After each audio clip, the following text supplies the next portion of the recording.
Hi, welcome to Greatswords around the world. My name is Shadow and today I'm going to talk about the Japanese Nodachi.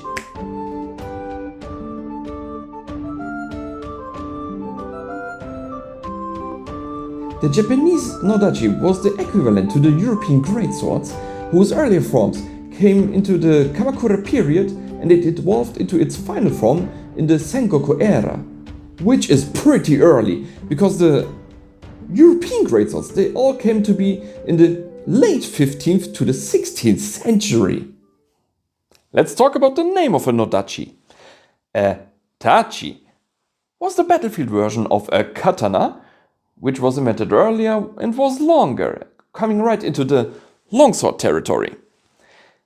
Its kanji signs could also be translated to da, which means long, and hi, which was an old sign for sword.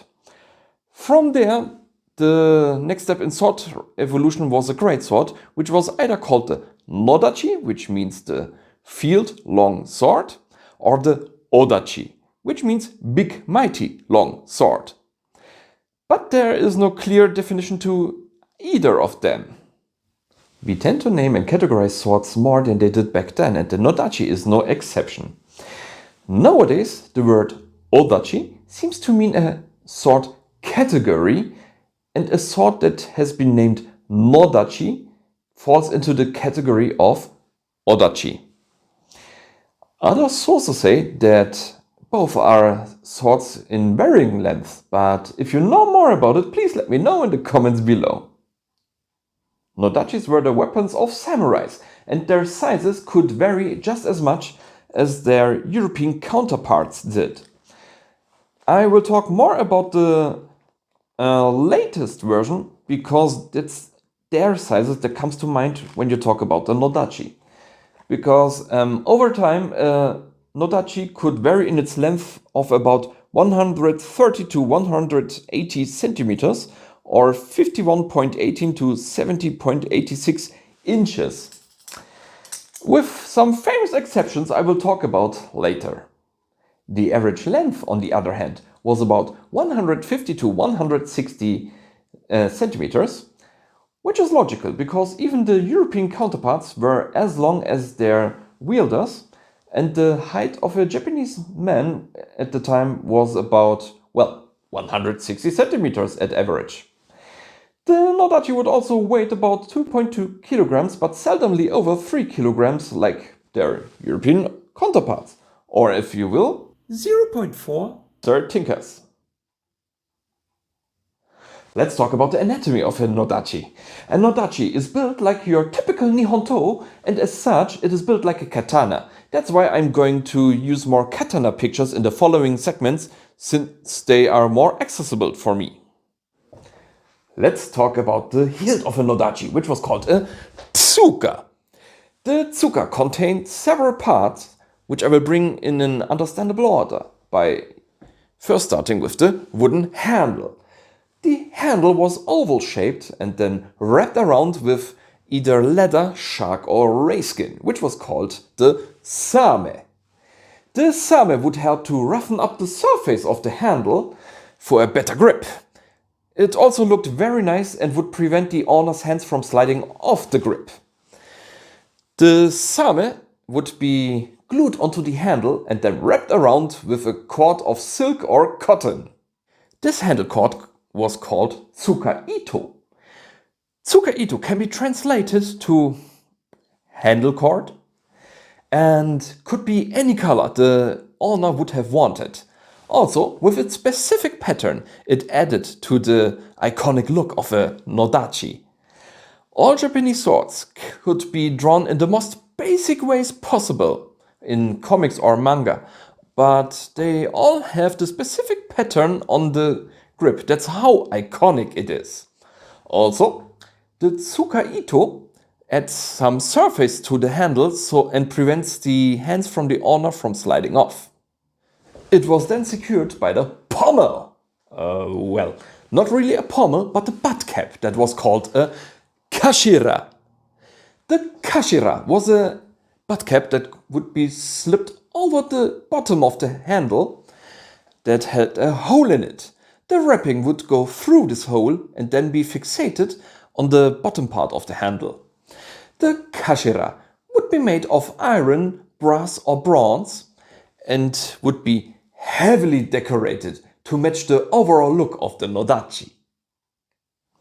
On top of the handle was the Fuchi. The Fuchi was a cap that was slipped on the top of the handle and had a hole in it in the shape of the crosscut of the blade. The blade would later go through this hole and then be secured when you assembled the Nodachi. It also helped to secure the Tsuka-Ito and was made from the same metal as the Kashira and the Menuki. What a Menuki is, you ask? A Menuki is a decorative element on the handle of a Japanese sword. The Menuki is an engraved plate that was attached to the handle via the wrapping and would match the Buttcap and the Topcap in terms of material and themes. You could place it on the handle wherever you wanted, maybe between the hands, so you wouldn't be distracted in handling the sword, or if you preferred another grip, you could place it more upwards or downwards wherever you needed it. Such beautiful elements would be made of silver and gold.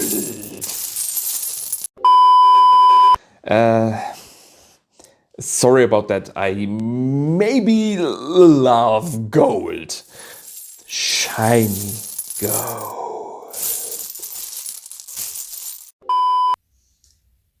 European swords usually had the pommel to hold the hilt construction together by either being pinned on the blade tang or by being threaded on it. Since the Kashira does not hold the hilt construction together, the Japanese had a different approach here.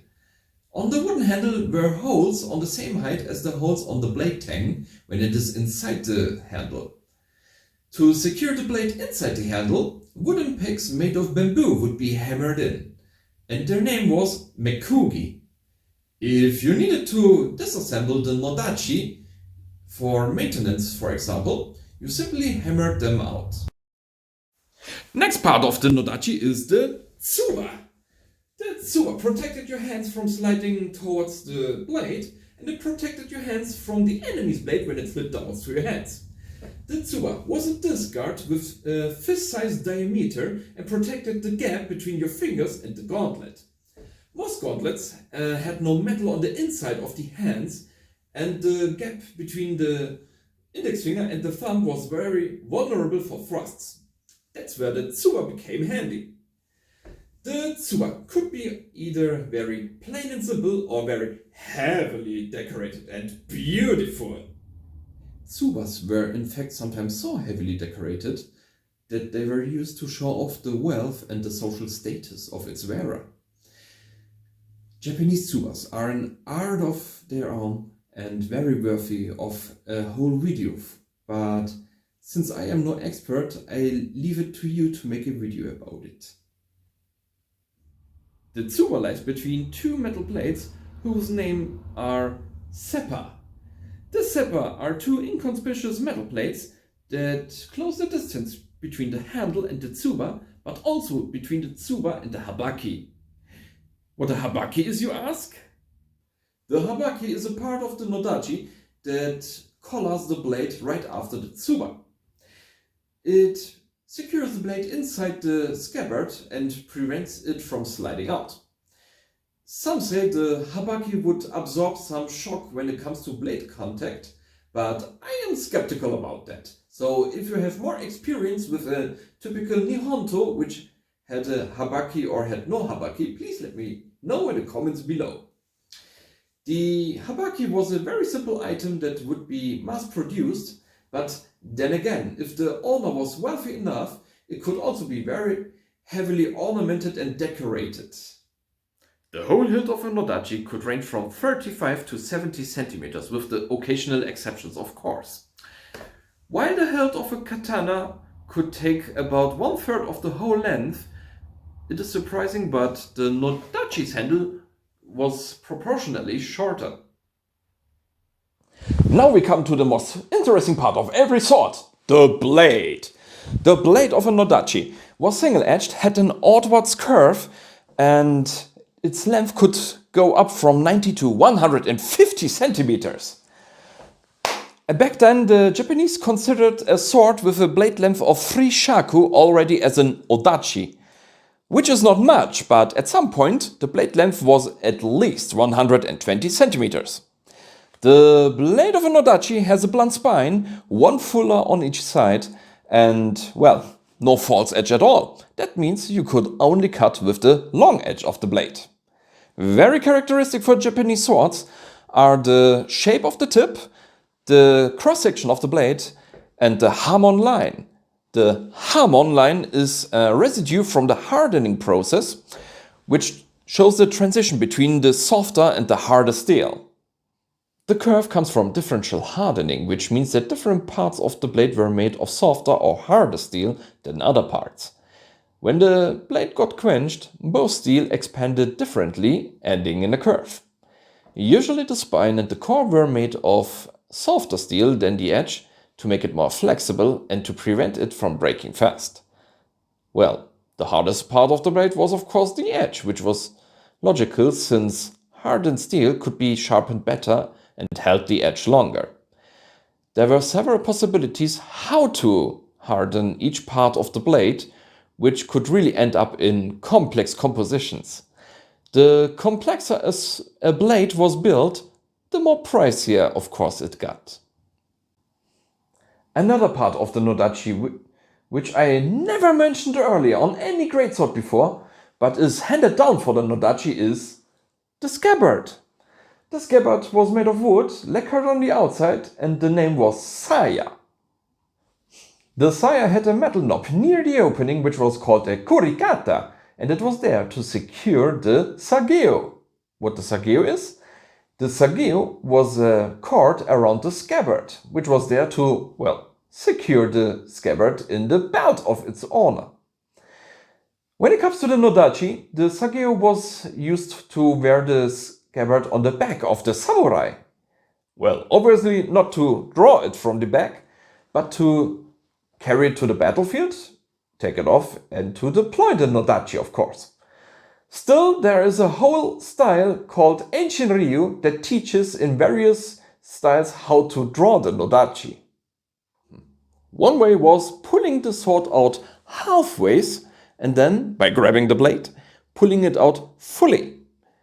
You could also draw the Nodachi by pushing the scabbard as much down as you can when the sword length was short enough. Of course, the more noble way was to have a servant who would carry the Nodachi for you and let it draw it from his hands. I also found a picture of 2 samurai who would hold the scabbard of the other samurai while drawing their own swords. I have no accounts if this really happened, but it sounds very cinematic to me.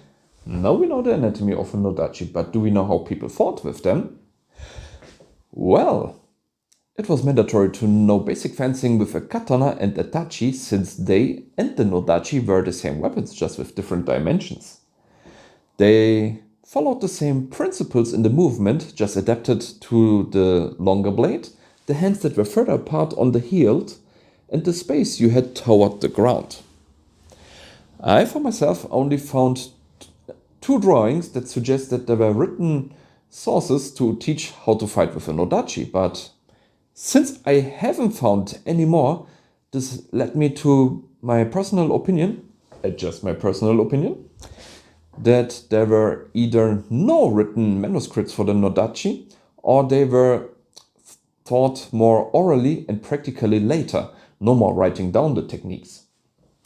Sure, books don't replace teachers and partners to learn fencing with, but they are a good reminder how the author intended the techniques to be used. Then again, fencing with a Nodachi is not a forgotten art per se. A fighting style that uses the Nodachi is Jigen Ryu. In Jigen Ryu, many attacks are performed from above to use the weight and the momentum of the Nodachi to power up the attacks additionally.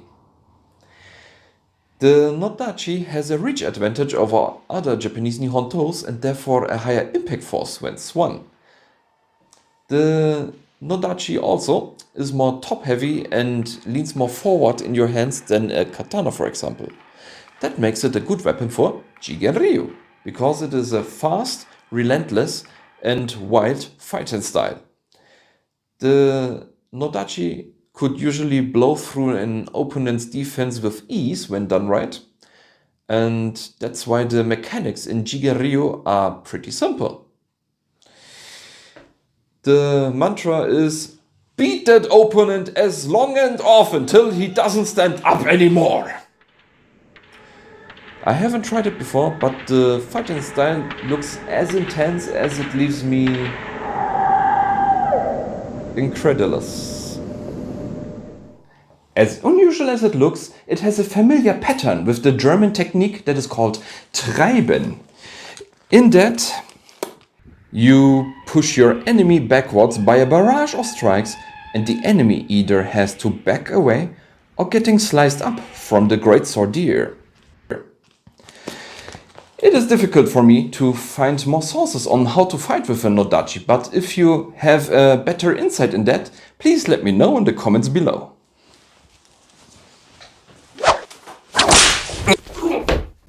Well, whew. Ow! We are not going to do this anytime soon, alright? Well, like the Montrante or the Schlachtschwert, the Nodachi could be used for area denial as well, by swinging it around. The long blade would be a very unpleasant experience for every unarmored opponent. Speaking of which, don't expect a Nodachi to cut through a polearm. It is not going to happen, and if it does, the shaft was already in a bad shape or made with the wrong kind of wood. The samurai had no halfswording like we know it, but they had a similar technique where they put their hand on the spine of the blade to support it. This way they could block better, had more point control, and hold the Nodachi like a spear to present the tip toward the enemy at all times. In close range, these techniques are very viable for greatswords around the world. Interestingly, most thrusts with a Nodachi are performed with the long edge upwards. Even if the thrust is performed more sideways, the long edge is most of the time up. This could be because of the curve of a Nodachi. This of course is no Nodachi, but you get the idea. The curve on a Nodachi is not huge, but big enough to have to adapt to it.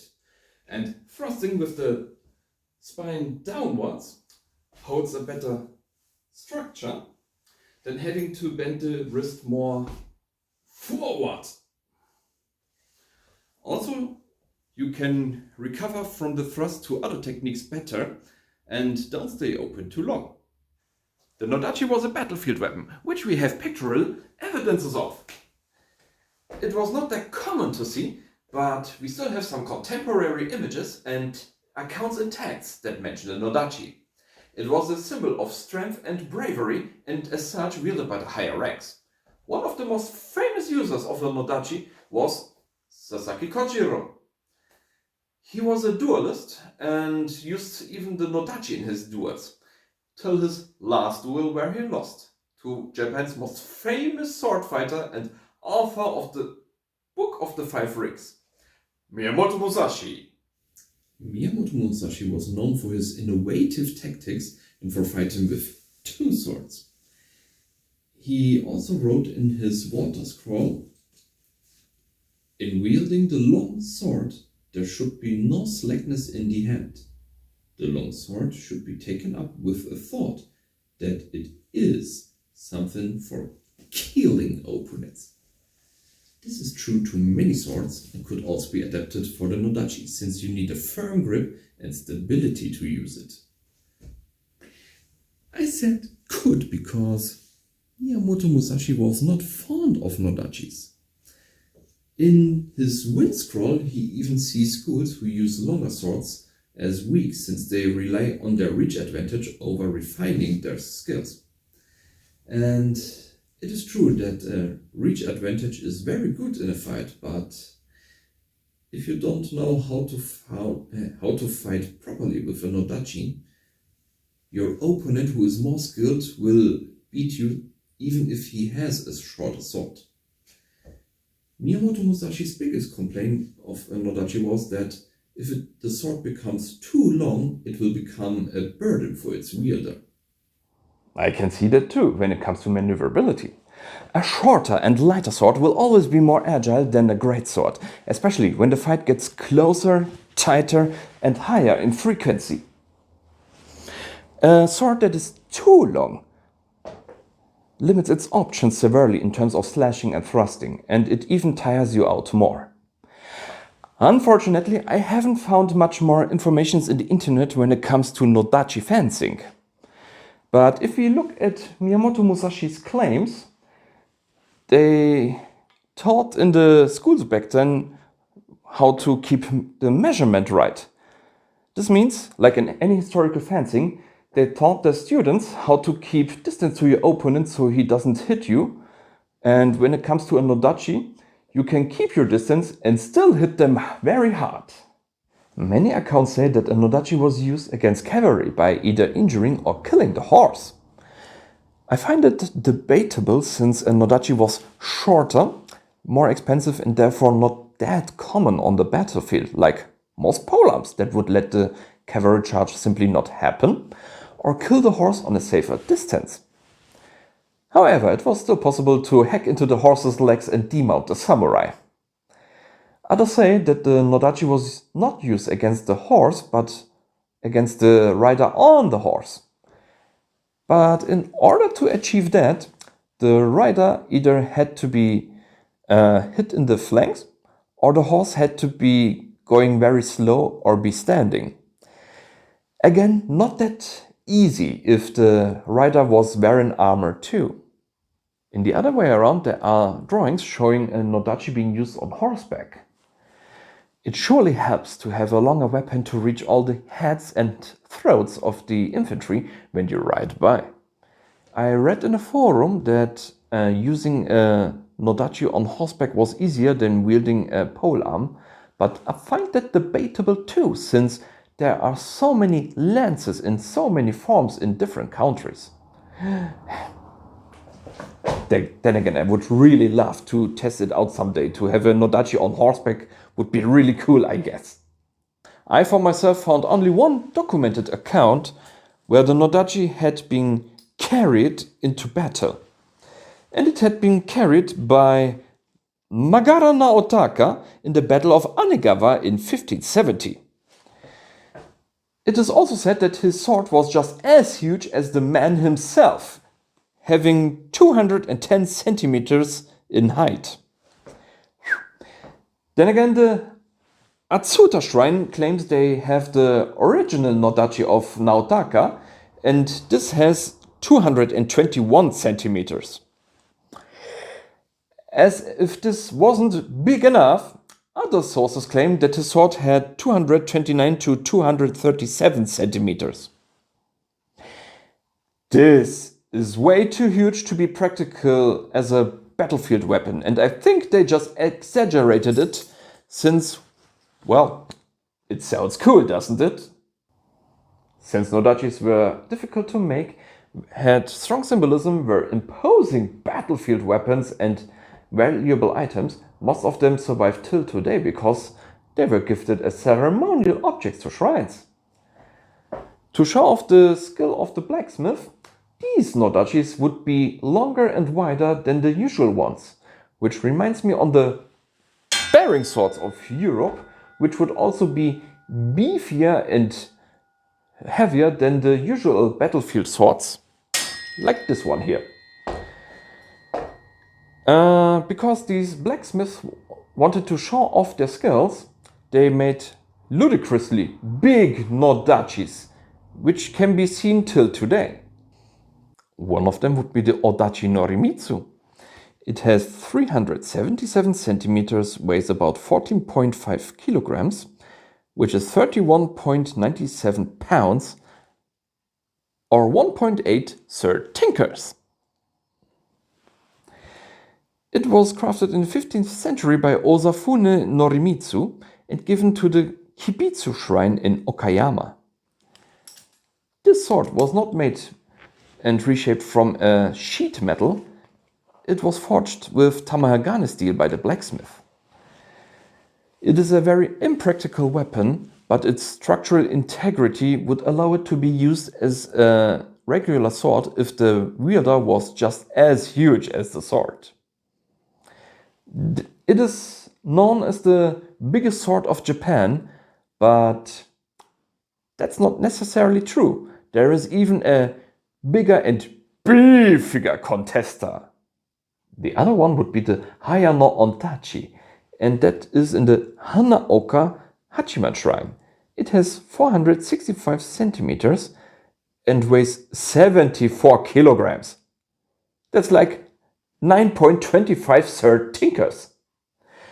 That explains why the sword's name could be translated to Great Evil Crushing Blade. The sword was given to the shrine in 1859, and there is no way this sword could be used like a regular sword without having a battle mech or an exosuit. With a shift in combat techniques due to technical advances in warfare, the number of Nodachis on the battlefield decreased even more. Strategies and tactics required other weapons more, although the Nodachi was still a valuable gift for shrines. In the Edo period, Japan changed its laws concerning who was allowed to wear a sword at all and which lengths were allowed, because in 1638 the shogunate government implemented laws restricting the length of swords, which also had a high impact on the Nodachi. Some blades were shortened to match the restrictions and others were abolished at all if you weren't a samurai. But in the end, the time of greatswords come to an end, no matter how great they were. If you want to know more about Nodachis, I recommend you to watch Let's Ask Seki Sensei online katana lessons on YouTube. He's very charming, knowledgeable and trains regularly with the weapons he shows. In conclusion, the Nodachi was Japan's most famous greatsword. It was a symbol for strength, courage and skill, very well fitting for the higher ranks of the samurais. It was used to cut down unarmored opponents one by one in battle. Its ferocious fighting style demanded space and induced fear in the enemy. Even with the declining numbers over time on the battlefield, the Nodachi is still a reputable offering for shrines. Thank you for watching. If you enjoyed my brief overview over the Nodachi, feel free to like and subscribe. If there is a greatsword left you want me to cover my videos, let me know in the comments below. May it be the Chinese Jammadao, the Italian Spadoni, or even the greatswords from Scandinavia. I'm open for recommendations. Till then, I see you next time in another video. Have a good day.